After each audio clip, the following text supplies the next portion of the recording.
जय हिंद। आज जानेंगे अंग्रेजी का इंट्रोडक्शन कि लैंग्वेज क्या होता है और ग्रामर क्या होता है दोस्तों, है ना। पार्ट्स ऑफ स्पीच भी जानेंगे जिसके 8 भाग होते हैं दोस्तों। मैंने आपसे पहले कहा था मैं एक सब्जेक्ट और जोड़ने वाला हूं जिसका नाम क्या है, ग्रामर यानी अंग्रेजी। दोस्तों अंग्रेजी भी जोड़ने वाला हूँ, तो अब हम क्या करेंगे, एक दिन हिंदी पढ़ करेंगे, हिंदी सामान्य है ना, जिसमें ग्रामर आता है, व्याकरण आता है। फिर हम दूसरे दिन हिंदी साहित्य पढ़ करेंगे, है ना, जिसमें कवियों के बारे में जानकारी प्राप्त करते हैं। नेक्स्ट क्वेश्चन हो, नेक्स्ट हमारा जो चैप्टर होगा वो किसका होगा, स्टैटिक जी के। उसमें क्या होगा ना, सभी विषय को कवर किया जा सकता है, ऑल सब्जेक्ट कवर, ठीक है ना। और फिर हमारा जो लास्ट सेशन होगा वो क्या होगा दोस्तों, अंग्रेजी, है ना। अंग्रेजी पढ़ेंगे, हम अंग्रेज भी बनेंगे अब, है ना। तो अब बनेंगे अंग्रेज। देखिए आता है इसमें टॉपिक वाइज कवर करेंगे, ठीक है ना।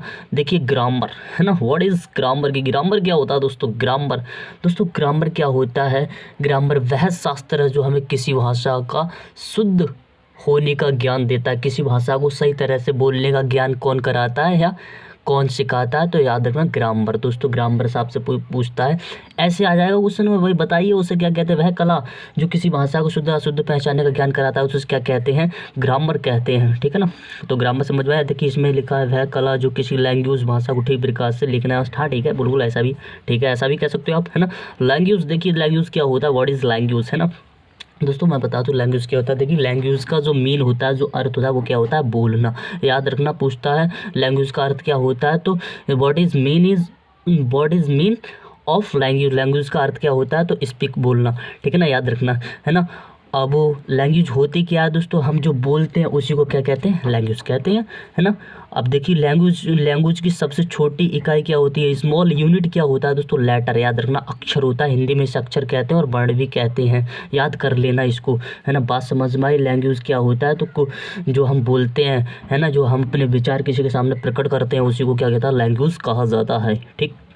आगे आता है, आप देखिए आपसे एक क्वेश्चन बनता है यहाँ पर कि भाषा की सबसे छोटी इकाई क्या होती है ना। भाषा लैंग्वेज स्मॉल यूनिट क्या होता है, तो लेटर्स होता है, यानी अक्षर, याद कर लेना।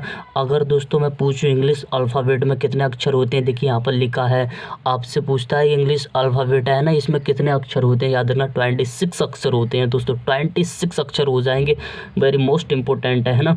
अल्फ़ाबेट क्या होता है, देखिए अक्षर, बच्चों को अल्फ़ाबेट पता नहीं होता है, क्योंकि जो अल्फ़ाबेट जो पूरी 26 अक्षर नहीं होते हैं, ABCDEFGHIJKLMNOP, है ना, ये सब क्या होते हैं, XYZ तक, है ना। तो ये सब क्या होते हैं दोस्तों, याद रखना, इन सभी को अल्फ़ाबेट कहा जाता है। अल्फ़ाबेट इतना समझ में आया था। नेक्स्ट देखते हैं हम। देखिए अब जो लेटर होता है दोस्तों, वर्ण, इसे आप अक्षर भी कह सकते हो। वर्ण क्या होता है दोस्तों, ये क्या होते हैं, ये लिखने की दृष्टि से हम, है ना, लिखने की दृष्टि से बात करेंगे तो ये 2 प्रकार का होता है ना, 2 टाइप्स होता है इसका। कैपिटल लेटर होता है और स्मॉल लेटर। कैपिटल लेटर मानी होता है बड़ा और स्मॉल लेटर मानी होता है छोटा। इतना बात समझ में आया था। अब देखिए बोलने की दृष्टि से लेटर को कितने भागों में बांटा गया है, बात ये नहीं है कितने भागों में बांटा गया है, बोलने की दृष्टि से लेटर को वोवल्स, है ना। अब बोलने की दृष्टि से वोवल्स होते हैं दोस्तों, कितने होते हैं, 5 होते हैं। ये तो बच्चा बता देगा, उत्तर कोरिया का बच्चा बता देगा कितना होता है, तो 5 होता है, ठीक है ना।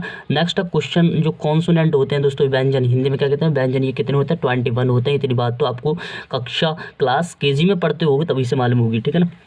देखिए अब वोवल्स क्या होता है, AAIOU, ये वोवल्स होते हैं, 5 होते हैं, मैंने पहले बता दिया है। ये मोस्ट इंपॉर्टेंट है, ये छोटी बात है, याद कर लेना। अक्षर कोई पूछ लेता है या आपके एग्जाम में पूछा जाता है जब कॉम्पिटिशन एग्जाम की तैयारी करते हो तो। अब बात आती है वर्ड एंड सेंटेंस। देखिए शब्द और वाक्य क्या होता है, वर्ड एंड सेंटेंस क्या होता है दोस्तों, लेटर।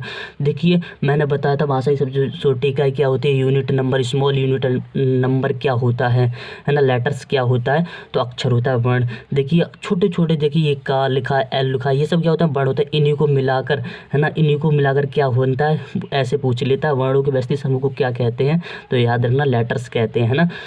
तो याद रखना क्या कहते हैं, लेटर्स कहते हैं, है ना। ग्रुप ऑफ लेटर्स, उसको क्या कहते हैं, उसको क्या कहते हैं, वर्ड, उसको क्या कहते हैं, वर्ड्स। जब वर्णों को मिलाकर क्या बनता है, शब्द बनता है, यानी वर्ड्स बनता है। और सेंटेंस के अंत कैसे बनता है, तो दोस्तों शब्दों को मिलाकर क्या बनता है, group of words, group of words, तो वो क्या हो जाएगा, सेंटेंस, यानी शब्दों का समूह, उसे सेंटेंस कह देंगे। और पूछे group of letters, group of letters, तो उसे क्या कहते हैं, वर्णों के समूह, व्यस्त समूह को क्या कहते हैं, वर्ड कहते हैं ना, वर्ड कहते हैं, शब्द कहते हैं। इतनी बात याद कर लेना, है ना। अब बात आती है दोस्तों, ये मैंने बता दिया आपके लिए, है ना। देखिए यहाँ पर भी लिखा है। देखिए अब बात आती है सेंटेंस क्या होता है दोस्तों, सेंटेंस है ना। देखिए आपके सामने लिखा है a group of words which makes a complaints is called a sentence. देखिए एक ग्रुप ऑफ वर्ड्स, मैंने क्या बताया, ग्रुप मानी समूह होता है, वर्ड्स मानी शब्दों का, विच मैक्स कंप्लेंट सेंस, जिसका कोई सही अर्थ लिख ले या इसमें लिखा पूर्ण अर्थ लिख ले तो उसे क्या कहते हैं, सेंटेंस कहता है। देखिए यहाँ पर हिंदी भी जान लो है ना, शब्दों का वह समूह जिसे पूर्ण अर्थ प्रकट होता है उसे भाई ये क्या कहते हैं, याद रखना, उसे क्या कहते हैं, क्या कहते हैं, sentence. This is a sentence, ये क्या सेंटेंस है। बात आती है, बात आती है, क्या आती है, पार्ट्स ऑफ स्पीच। देखिए पार्ट्स ऑफ स्पीच आपसे पूछ लेता है, शब्द भेद कहते हैं, हिंदी में क्या कहते हैं, शब्द भेद कहते हैं। ये कितने प्रकार के होते हैं, तो 5 प्रकार होते हैं। नाउन होता है, प्रोनाउन होता है, एडजेक्टिव होता है, और आगे और देखना प्रपोजिशन होगा, कंजक्शन होगा, इंटरजेक्शन होगा, इन सभी के बारे में जानते हैं। इनके याद रखना 8 भाग होते हैं। पार्ट्स ऑफ स्पीच के आपसे पूछता है कितने भाग होते हैं, तो 8 भाग होते हैं। पहले जानते हैं नाउन क्या होता है। देखिए आप किसी को अगर आपसे कोई नाउन पूछ लेता है तो ये परिभाषा हर कोई जानता है कि नाउन क्या होता है ना, व्यक्तिवाचक संज्ञा को क्या कहते हैं। जैसे किसी की स्थान या व्यक्तिवाचक स्थान के नाम को क्या कहते हैं, संज्ञा कहते हैं। आप ऐसे याद कर लेना दोस्तों, जितना भी हम जो कुछ देखते हैं अपनी आंखों से, हमारी जो आंखों से दिखता है उसे क्या कहते हैं, सब नाउन है। हम क्या नाउन है, ये सब क्या नाउन है, किसी का नाम। नाउन का देखिए संज्ञा का अर्थ ही होता है नाउन। अगर आपके एग्जाम पूछता है what is meaning of noun, noun का जो अर्थ क्या होता है, तो नाम होता है, नाम, याद कर लेना। देखिए यहाँ लिखा व्यक्ति वस्तु इस स्थान के नाम को क्या कहते हैं, संज्ञा कहते हैं। जैसे हो गया बॉय हो गया, हॉर्स हो गया, वर्ड हो गया, विलेज हो गया, बुक हो गया, ये सब हो गया। प्रोनाउन क्या होता है, प्रोनाउन क्या होता है दोस्तों, सर्वनाम, वे शब्द जिनका प्रयोग नाउन के स्थान पर किया जाता है। प्रोनाउन कहता है वे शब्द जिनका स्थान क्या प्रोनाउन के नाम पर किया जाता है, सर्वनाम, है ना। जैसे सर्वनाम होते क्या, पहले जानो होता क्या। जैसे आई क्या सर्वनाम है, बी क्या सर्वनाम है, यू क्या सर्वनाम है, ही सी दे, ये सब क्या होते हैं, सर्वनाम होते हैं दोस्तों। हिंदी में इनके कितने 6 भेद होते हैं, याद रखना है। एडजेक्टिव क्या होता है, विशेषण दोस्तों, किसी की विशेषता बताई जाती है। जब नाउन और प्रोनाउन है ना, नाउन और प्रोनाउन की विशेषता बताई जाती है तो उसे क्या कहते हैं, एडजेक्टिव कहते हैं। जैसे गुड हो गया, बैड हो गया, ब्लैक हो गया। जैसे गुड अच्छा, बैड बुरा, ब्लैक मानी काला, कोल्ड मानी ठंडा, हॉट मानी गर्म, ये सब क्या होते हैं, जिसका गुण बताया जाता है उसे विशेषण कहते हैं ना। आगे देखते हैं। और वर्ब के बारे में जानिए दोस्तों। वर्ब क्या होता है, जिन शब्दों से किसी कार्य का होना पाया जाता है उसे क्या कहते हैं, वर्ब कहते हैं दोस्तों। जैसे ये सब क्या होते हैं, जैसे इज, एम, आर, वाज या वर, ये सब क्या है, वर्ब होती हैं। एडवर्ब के जान में क्रिया विशेषण क्या होता है, तो जो शब्द किसी वर्ब या अन्य किसी एडवर्ब के विशेषता बताते हैं, जो एडवर्ब की विशेषता बताया जाता है उसे क्या कहते हैं, जो वर्ब या एडवर्ब के विशेषता बताता है उन्हें क्या कहते हैं, एडवर्स क्रिया विशेषण कहते हैं। जैसे स्लोली, धीरे से, क्विकली, फास्टली, ये तेज है ना, चुपचाप, ऐसे, ये सब क्या होते हैं, एडवर्ब होते हैं, है ना, क्रिया विशेषण कहते हैं हिंदी में। प्रीपोजिशन क्या होता है दोस्तों, संबंध बोधक अव्यय, वे शब्द जो किसी नाउन या प्रोनाउन के दूसरा नाउन या प्रोनाउन के संबंध बताते हैं, है ना, किसी दूसरे नाम के प्रोनाउन को क्या बताते हैं, संबंध बताते हैं, उनके जो रिलेशन बताया जाता है उसे क्या संबोधक अव्यय कहा जाता है हिंदी में। प्रीपोजिशन को याद रखना। जैसे इन, ऑन, अपॉन, बिसाइड, बिहाइंड, ये सब क्या होते हैं दोस्तों, याद रखना, ये सब प्रीपोजिशन होते हैं। देखिए प्रीपोजिशन आप पढ़ोगे नहीं तो इन सभी का एक एक पार्ट दोस्तों बहुत ही बड़ा चैप्टर हो जाएगा, 1-1 घंटे की क्लास हो जाएगी। अगर मैं बात करूँ कंजक्शन पे या प्रीपोजिशन तो आपको 8 भाग मिल रहे हैं, सभी याद कर लेना। संयोजक क्या होता है, संयोजक क्या होता है दोस्तों, जब 2 वाक्य को जाता है, जैसे मैं कहूँ, देखिए मैं खुद बता देता हूँ क्योंकि किताबों से क्या, किताबों तो लिखा ही है। जैसे मैं कहूँ Ramu and Sohan go to market, Ramu and Sohan go to market, क्या रोहन और सोहन क्या जाएंगे, या रोहन या मोहन कहाँ जाएंगे, ऐसे कह सकते हो आप।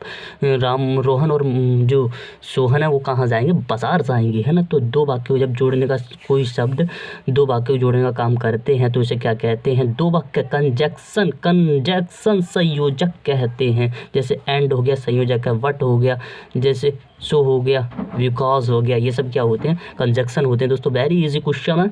देखिए इंटरजेक्शन क्या होता है दोस्तों, इंटरजेक्शन के विस्मयादिबोधक अव्यय, विस्मयादिबोधक अव्यय जो हृदय में अचानक उठने वाला भाव प्रकट होता है। जैसे कभी दिल टूट जाता है, दिस हार्ट ब्रोकन, यह टूटा हुआ दिल आपसे कुछ कह रहा है, दिस हार्ट ब्रोकन, है ना।